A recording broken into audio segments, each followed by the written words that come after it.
Jack here, and in this one I'm looking at the Toys Block Lego style display stands. It's a 2-pack for your Lego Star Wars fighter ship style sets, and full disclosure, it was sent to me for free for an honest review. In just a moment we'll open it up, show you how to assemble the stands, and talk about why I think it's a cool product. Let's take a look. You've got a little Lego style instruction manual with all the steps to go ahead and build the stands. And you have your 2 stands. We're gonna go ahead and build one of these on a time lapse and then set it up with my Lego set.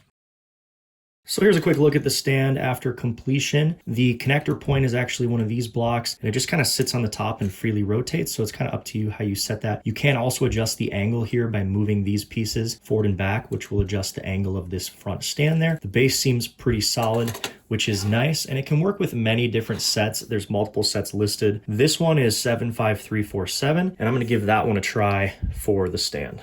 All right, so I just went ahead and kind of guessed on where to place it. I put that block right here, and then we'll go ahead and slide that into that plate there. And we just kind of have to watch out for the little thing on the bottom there. But otherwise, I mean, we can rotate it how we want to, and it seems to be standing pretty nicely on the stand. It's a little wobbly, but that's just because we're basically using that rod as the mounting point. But all things considered, it holds it well. It stays there easily. You could definitely use this stand with other sets as well. You just might have to modify that mounting point a little bit. But all things considered, if you're in the market for a Lego style stand to support your Lego Star Wars fighter ships, I think this stand set 2-pack is a solid option. Hope this video helps your purchase decision. Thanks for watching.